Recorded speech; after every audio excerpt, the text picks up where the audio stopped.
வணக்கம் India glitz ரசிகர்களே. அடுத்த படம் என்ன, நீ எடுக்க போகிறது, நீ கெடுக்க போகிறது அப்படின்னு என்ன கேட்காதீங்க. நான் படத்தை பார்த்துட்டு அதோட வியூஸை மட்டும் சொல்லுவேன்னு சொன்னேன். நீங்கள் ரிவ்யூன்னு நினச்சிட்டா அது உங்கள் தப்பு. எனக்கே தெரியாமல் சம்டைம்ஸ் லாஜிக்கலாக சில விஷயங்கள் கரெக்டாக சொல்லுவேன்.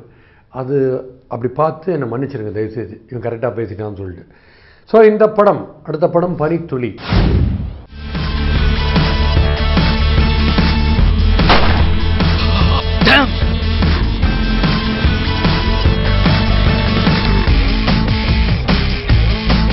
Everything is fair in love and war. நான் இந்தியாவுக்கு போகணும். பனித்துளி அப்படின்னோடனே மென்மையான ஒரு லவ் ஸ்டோரி, அப்படியே பூ மேலே ஒரு ஹீரோயின் பாதங்கள் படுற மாதிரி, குழந்தையுடைய பாதங்கள் படுற மாதிரி அப்படின்லாம் நீங்கள் நினச்சின்னு போனீங்கன்னா வெரி சாரி, அந்த மாதிரி சப்ஜெக்டே கிடையாது. ஏக் துஜே கேலியேன்னு ஒரு 245 இயர்ஸ் பேக் ஒரு படம் வந்து ஞாபகம் இருக்கு அவங்களுக்கு. பாலச்சந்தர் ஃபஸ்ட்டு ஹிந்தி ஃபிலிம் பண்ணார். அதாவது மர்வச்சரித்திரான்னு தெலுங்கில் பண்ணார். அதை வந்து தெலுங்கில் பண்ணிவிட்டு ஹிந்தியில் வந்து கமல் அண்ட் ரத்தி நடித்தாங்க ஏக் துஜே கேலியே. அதாவது சப்ஜெக்ட் தானே கேட்குறீங்க. பயங்கர லவ், ஹீரோ ஹீரோயின் லவ். யார் வில்லன்னு? ஹீரோயினுடைய அப்பா குறுக்கு அப்படி வந்து நிற்பார். அந்த கல்யாணம் நடந்தால் என் பணத்து மேலே தான் அப்படின்லாம் சொல்லுவார் இல்லையா. ஹீரோயினுடைய அப்பா ஹீரோவை கூப்பிட்டு சொல்கிறாரு, உன்னுடைய லவ், என் பொண்ணு கூட இருக்கிற லவ், அது உண்மையிலேயே உண்மையான லவ்னா 1 வருஷம் நீ அவளை பிரிஞ்சு இருக்கணும் அப்படின்னோடனே இந்த சவால் எடுத்துக்கிறார். பிகாஸ் அவருக்கு லவ் மேலே அவ்வளோ பற்று. அப்படின்னோடனே இந்த ஏக் துஜே கேலியே கதை தான் கிட்டத்தட்ட எப்படி போராடுறாங்க, உணர்ச்சி போராட்டம் எப்படி இருக்குது, எப்படி துடிக்கிறாங்க, ஒருத்தர் ஆப்ஷன்ஸை எப்படி பிரிஞ்சு காண முடியாமல் எப்படி கஷ்டப்படுறாங்க அப்படின்லாம் இருக்க போகிறதுன்னு நீங்கள் நினைப்பீங்க. அங்கே தான் டைரக்டர்ஸ், அதாவது 2 பேர், நாட்டி குமார் அண்ட் டாக்டர் ஜே, 2 பேரும் ஏமாந்தீங்களா, அந்த சப்ஜெக்டே கிடையாது இது. ஒன்ஸ் அவர் ஃபாரின் போயிடுறாரா, அங்கே அவருக்கு ஒரு ஆக்சிடெண்ட் ஆகுது. அந்த ஆக்சிடெண்ட் ஆனோடனே amnesia, dementia, magnesia, Philips milk of magnesia, இப்படி பல வியாதிகள் வாரம் அவருக்கு ஒன்று புதுசாக வந்துகிட்டே இருக்குது. 4 இயர்ஸ் பேக் நடந்த விஷயங்கள்லாம் மறந்துடும். 3 to 4 இயர்ஸ் ஞாபகம் இருக்கும். நேற்றுக்கு நடந்தது திடீர்னு ஞாபகம் வரும். நாளைக்கு நடக்க போகிற விஷயம் நேற்றுக்கே மறந்துடும். இப்படி புதுசாக என்னென்னமோ சொல்கிறாங்க. நிறைய வச்சுட்டு இருக்காங்கல்ல, மோட்டிவேஷ்னல் டெல்யூஷன், அஸ்பர்கர் சிண்ட்ரோம், அசிட்டோமியா, ஃபிலிப்பினோசியா அப்படின்னு புதுசாக அதாவது ஒரு வியாதி பேரை சொல்லிடுறாங்களா. நமக்கு ரொம்ப சயின்ஸ் தெரியாதா, அதனால் நம்ம ஓஹோ இப்படி இருக்கும் போல இருக்கு அப்படின்னு நம்ம உட்காந்துட்டே இருக்கும். ஸோ இதில் வந்து அங்கே அமெரிக்காவுக்கு போயிட்டு இவர் இந்த 1 வருஷ பிரிவில் தவிப்பார்னு பார்த்தா அங்கே ஒரு கேர்ள் ஃப்ரெண்டு இவர். அந்த கேர்ள் ஃப்ரெண்டோட எப்படிடா ஜாலியாக இருக்கார். ஒரு ஹீரோயிசமே அடிப்படுது. 1 இயர் இந்த பெண்ணை தவிர அவர் வேறு எந்த பெண்ணோட நினைவும் இருக்கக்கூடாது, வேறு எந்த பொண்ணை நிழல் கூட படக்கூடாது அவருன்னு பார்த்தா எப்படிடா ஒரு பொண்ணோட ஃப்ளாட் பண்ணின்னு இருக்காருன்னு பார்த்தா அந்த அமினீஷியா ப்ராப்ளம் இல்லை, உங்களுக்கு தான் பழசெல்லாம் மறந்து போச்சு, இது ஏதோ ஒரு புது லவ்னு நினச்சின்னு ஜாலியாக போயின்னு இருக்கார். பயங்கர செக்ஸியாக ஒரு ஆண்டியோட லவ்னு வச்சுங்களேன். அவங்க வந்து பயங்கர யங்காக காமிச்சிருக்காங்க. யங்கஸ்ட் ஆண்டி, ஒரு 45 இயர்ஸ் இருக்கும் போல அவங்களுக்கு. ரொம்ப யூத்ஃபுல்லாக ஒரு ஆண்டியோட சுற்றுறாரு. அதுக்கப்புறம் என்ன ஆகுது, படத்தில் திடீர்னு நம்ம ஊரில் இருக்கிற ஹீரோயின் ஃபயர்னு வராங்க. ஐயோ இவங்க பார்த்துட்டாங்க போல இருக்க லவ் அப்படின்னு பார்த்தா திடீர்னு அது கற்பனை. ஏமாந்தீங்களா, அது கிடையாது, அவங்க இல்லை. திடீர்னு ரூம்குள்ளே போகிறார். ஹீரோயின் பேரை கூப்பிடுறாரு, மீராங்கிறார். அவங்க வந்தால் அந்த ஹீரோயின் இருக்காங்களா, இல்லை அந்த ஹீரோயின் இல்லையா, அந்த ஹீரோயின் இருக்கிறதா இவங்க நினச்சின்னு இருக்காங்களா, அது என்னது, இப்படி பலவிதமான கன்ஃபியூஷன். ஸோ அந்த படம் பூரா ஒரு சின்ன குழப்பம்.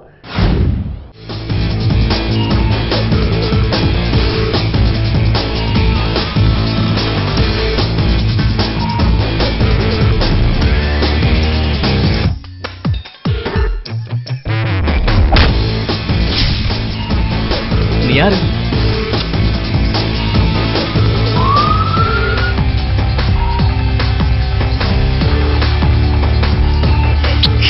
I can't believe this. இந்த டைரக்டர் வந்து ஏக் துஜே கேலியே ஸ்டைலில் ஒரு நாட், அதாவது இன்றைக்கி ட்ரெண்டுக்கு 1 வருஷத்துக்கு ஹீரோ ஹீரோயினும் பார்த்துக்காம ஜெயிச்சிட்டாங்கன்னா அதுக்கப்புறம் இந்த லவ் சக்ஸஸ், இதை எப்படி இன்றைக்கி ட்ரெண்டில் எடுக்கலான்னு டேரக்டர் யோசிக்கும் போது அந்த டேரக்டர் டியூவோ யோசிக்கிறச்சு அசிஸ்டன்ட் டேரக்டர் யாரோ சொல்லுவார், சார் அது அப்படியே அப்புறம் காப்பின்னு சொல்லுவாங்க சார், வேறு வேணாம், சைக்கலாஜிக்கலாக ஏதாவது ஒரு ப்ராப்ளத்தை கொண்டு வரலாம் சார் உள்ள, முப்பொழுது முன் கற்பனைலாம் இருக்கு பாருங்கள்.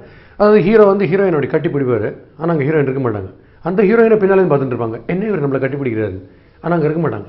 இந்த மாதிரி புதுசாக ஏதாவது ஒரு இல்யூஷன், டில்யூஷன், கன்ஃபியூஷன், குஷன், இப்படி நிறைய விஷயங்களை உள்ளே விடலாம். அப்போ தான் புரியவே புரியாது. ஏன்னா இதில் நிறைய விஷயங்கள் இருக்குது. இவர் அமெரிக்கா போகணும், திடீர்னு ஒரு ஆக்சிடென்ட்டு, ஓஹோ இந்த இவர் காதலிக்கிறாரு, அந்த பொண்ணுடைய அப்பா ஓனுன்ட்டு இதை பண்ணியிருக்காரா அப்படின்னு நினைக்கும் போது உங்களுக்கு டவுட்டு, இல்லை இது இருக்காது போல இருக்கேன், அவர் இந்த சீனில் யாருமே இல்லையே, அதுக்கப்புறம் சொல்கிறேன் அப்படின்றாங்க அந்த விஷயத்தை. ஒரு டாக்டர் ஒருத்தர் வர்றாரு, இர்ஃபான் பத்தான் மாதிரியே இருக்கார் பார்க்குறதுக்கு. அவர் ட்ரீட்மெண்ட்லாம் கொடுக்குறாரு. சமயத்தில் அவரே பிராக்கெட் போடுறாரு அந்த பொண்ணுக்கு. அவர் லவ்வராக இருக்கார். திடீர்னு அந்த லவ்வரை ஸ்விம்மிங் பூல் உள்ள தள்ளுறாரு. ஹீரோ வந்து காப்பாற்றுறாரு. இது எதுக்கு தள்ளினார் அப்புறம் சொல்கிறேன். அதுக்கப்புறம் வேறு யாரோ ஒருத்தர் வந்து அந்த ஹீரோயின் அப்பாவுடைய ஆள் ஒருத்தர் அங்கே சான் ஃப்ரான்சிஸ்கோவில் கையில் துப்பாக்கியோட ஹீரோவை துரத்துன்னு சுட்டுனே இருக்கார் புல்லட்டால். கிட்டத்தட்ட சான் ஃப்ரான்சிஸ்கோவில் ஒரு 3700 கிலோமீட்டர்ஸ் ஓடுறாரு புல்லட்டில் சுட்டுன்னு. அவருடைய குறி, அவருடைய டார்கெட் எய்ம்லாம் எப்படி இருக்குன்னா, சூசைடையே தப்பாக சுடுவார் போல இருக்கு. அவர் தன் மேலே இப்படி வச்சுட்டு சுட சொன்னால் கூட அவர் தப்பாக சுட்டு இன்னொருத்தர் தலையில் சுடுறார் போல இருக்கு. ஸோ அவர் சூசைட் பண்ணால் அது செல்ஃப் மர்டரா சூசைடா மர்டரான்னு தெரியாத அளவுக்கு ஒருத்தர் துப்பாக்கி வச்சுன்னு சுட்டுனே இருக்காரு. ஹீரோ வந்து தப்பாக ஓடுறாரு, இவர் தப்பாக சுடுறாரு. இது என்னன்னே புரியல. ஃப்ரண்ட் ரோல் இப்படிலாம் போகிறாங்க எல்லாரும். ஏன்னா எந்த புல்லட் எந்த பக்கம் வரும்னு தெரியல. ஸோ இந்த மாதிரி ஒரு காமெடி பக்கம் போயின்னு இருக்கு. இது கற்பனையா இல்லை ரியாலிட்டியில் நடக்கிற விஷயமா என்னன்னே புரியல. அந்த மாதிரி ஒரு காமெடி. யாரை கேட்டால் நான் பைத்தியமாக நடிச்சேன்றார். திடீர்னு டாக்டர், நான் டாக்டர் பட் லவ்வர். இந்த இடத்துல நான் டாக்டராக இருந்தேன், அங்கே நான் லவ்வராக இருந்தேன் பட் அப்படிங்கிறது பார்த்தா ஆடியன்ஸ் எல்லாரும் பேஷண்ட்டாக மாதிரினே வராங்க. ஒருத்தரா விதவிதமான எக்ஸ்பிரஷன்ஸ் வருது. புரியல யாருக்கும்.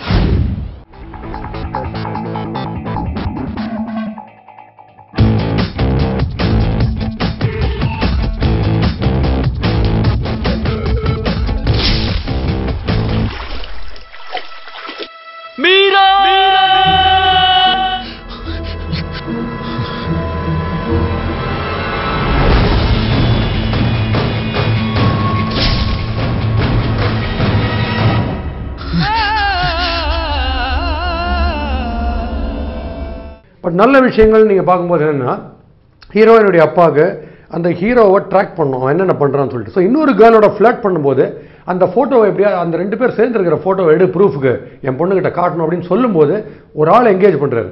கரெக்டாக நம்ம ஹீரோ அந்த இன்னொரு கேர்ளோட ஃப்ளாட் பண்ணிவிட்டு தன்னுடைய ஃப்ரெண்டு 3 பேர் இருக்கும்போது அவங்க 3 பேரும் சேர்ந்து ஃபோட்டோ எடுக்கணும்னுச்சு. அவங்க ஒரு ஆளை தேடுறாங்க ஃபோட்டோ எடுக்கிறதுக்கு. ஸோ ரெண்டுமே இந்த ஆள் தான், இந்த ஃபோட்டோ எடுக்கிற ஆள் தான்ருச்சு. அந்த சிச்சுவேஷன் ரொம்ப நல்லா இருக்குது. பேசிக் நாட் இஸ் ஃபைன். என்ன ஒன்று, இப்போ எல்லாரும் வந்து அக்னி நட்சத்திரத்தை நாங்கள் திருப்பி எடுக்கிறோம், மாப்பிள்ளையை நாங்கள் திருப்பி எடுக்கிறோம், படிக்காதவனை திருப்பி எடுக்கிறோம் அப்படின்னு சொல்கிறாங்க, செய்கிறாங்க. இவங்க சொல்லாமல் செஞ்சுருக்காங்க, பரவாயில்ல. இந்த படம் பேர் பனித்துளி அப்படின்னு தானே ஏமாந்தீங்க? கிடையாது, விஷத்துளி. கடைசியில் சொல்கிறோம். இப்படி நிறைய புது சஸ்பென்ஸ் நம்ம கிரியேட் பண்ணி, ஏன்னா நம்ம கதை தெரியுன்றதுனால ஏமாத்தினே இருக்கக்கூடாது ஆடியன்ஸை. ஒவ்வொரு ரோலையும் வந்து ஏமாந்தியா எப்படி நீ அதான் நினச்ச, அது கிடையாது. ஸோ யாரோட போகிறாங்க, என்ன விஷயம் நடக்குது, எது ரியாலிட்டி, ஹாலுசினேஷன் எது, இமேஜினேஷன் எது, எந்த விஷயமுமே கிளியராக புரியல. ஸோ அதான் சொல்கிறேன், ஒரு 7-8 பேருடைய ஐடியாஸு, பல படங்கள் இப்படி எடுக்கணும் அப்படி எடுக்கணும் இப்படி எடுக்கணும், ஆனால் இப்படி போட்டால் நல்லா இருக்கணும் அப்படி போட்டால் நல்லா இருக்கணும்னு சொல்லி எல்லா சீன்ஸையும் எடுக்க போய் கடைசியில் வந்து என்னென்னா, இப்போ அவங்க அந்த ஒரு 70-80 சீன் எடுத்துருக்காங்க பாருங்க படத்தில். ஒருவேளை அந்த சீன் எல்லாமே ஆர்டரில் இல்லையோ, இதெல்லாம் பார்க்குற ஆடியன்ஸே ஆர்டரில் அதை கரெக்டாக ஜிக்ஸா பஸ்ஸில் கரெக்டாக ஒழுங்காக ஆர்டரில் கொண்டா உங்களுக்கு பரிசு அப்படின்னு சொன்னால் எப்படி இருக்கும்? அதுதான் Panithuli. Ganesh Venkatraman hero, athletic build, very good personality. அவரை வச்சு கண்டிப்பாக இன்னும் நல்ல இன்ட்ரெஸ்டிங்கான ஒரு சப்ஜெக்டை யோசிச்சுக்கலாம்.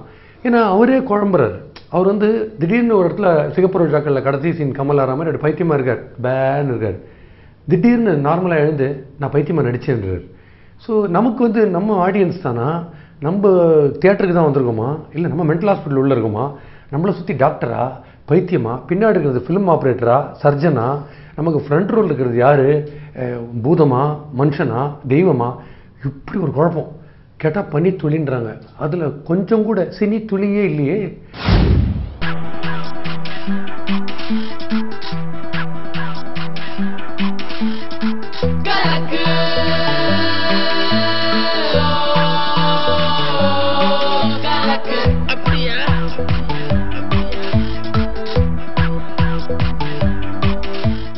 மியூசிக் படம் பூரா வாசிச்சுனே இருக்காங்க.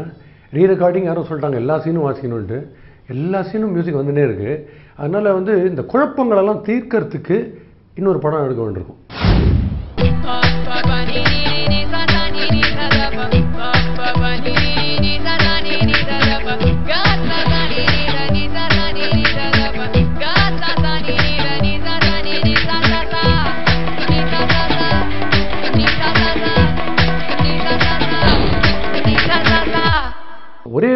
ரிக்வெஸ்ட் டேரக்டர்ஸுக்கு, நீங்கள் வந்து ரூமில் நிறைய விஷயங்கள் டிஸ்கஸ் பண்ணுவீங்க. ஆனால் இதை போட்டுக்கலான்னு, அவர் இப்படி வர வைக்கலான்னு. அந்த ரூமில் ஆடியன்ஸ் அத்தனை பேருமே அங்கே இருந்ததான் நினச்சின்னு படம் எடுத்தால் கஷ்டம். ஏன்னா அந்த விஷயம்லாம் எங்களுக்கு தெரியாது.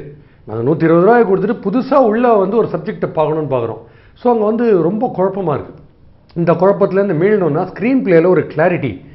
ஒரு சின்ன உதாரணம், நீங்கள் பாக்யராஜுடைய எந்த படத்தை வேணால் எடுத்துக்கோங்க, ஸ்க்ரீன் பிளே திலகம்னு பேர் அவருக்கு.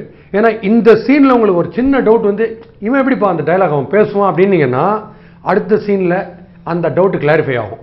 ஸோ அவருடைய எக்ஸ்ட்ராடினரி ஸ்க்ரீன் பிளே அதுதான். ஸோ அவருடைய படங்களை பார்த்தாலே ஸ்க்ரீன் பிளே குழப்பம் இல்லாமல் எப்படி எடுக்கிறது அப்படின்றது ஒரு உதாரணம். ஆர் ஃபார் எக்ஸாம்பிள் தேவர் மகன் படம் பார்த்தீங்கன்னா ஸ்க்ரீன் பிளே என்ன சொல்ல வர்றாரு கரெக்டாக சொல்லியிருப்பார். ஸோ இந்த மாதிரி ஸ்க்ரீன் பிளேக்கு ஒரு கைடு மாதிரி சில படங்கள் இருக்குது. அதை பார்த்தா எங்களுக்கு மண்டை குழம்பாது, வேற ஒன்றும் இல்லை. ஒரு விஷயம் வந்து கடைசியாக சொல்லணுங்க, பனியாக இருக்குது வெளியில் போகாத, உடம்புக்கு நல்லது இல்லைன்னு. உள்ளே போகாத, பனி துளியாக இருக்குது அப்படின்னு சொல்கிற மாதிரி ஏன் பயமுறுத்துறீங்க? அதனால் கொஞ்சம் எங்களை நிம்மதியாக வாழ விடுங்க, கெஞ்சி கேட்குறோம். இது என்ன கேட்டகரி, ஏவா பியா அப்படின்னு கேட்டிங்கன்னா மறுபடியும் நீங்கள் என்னை வந்து மென்டல் ஹாஸ்பிட்டலில் தான் மீட் பண்ணணும்.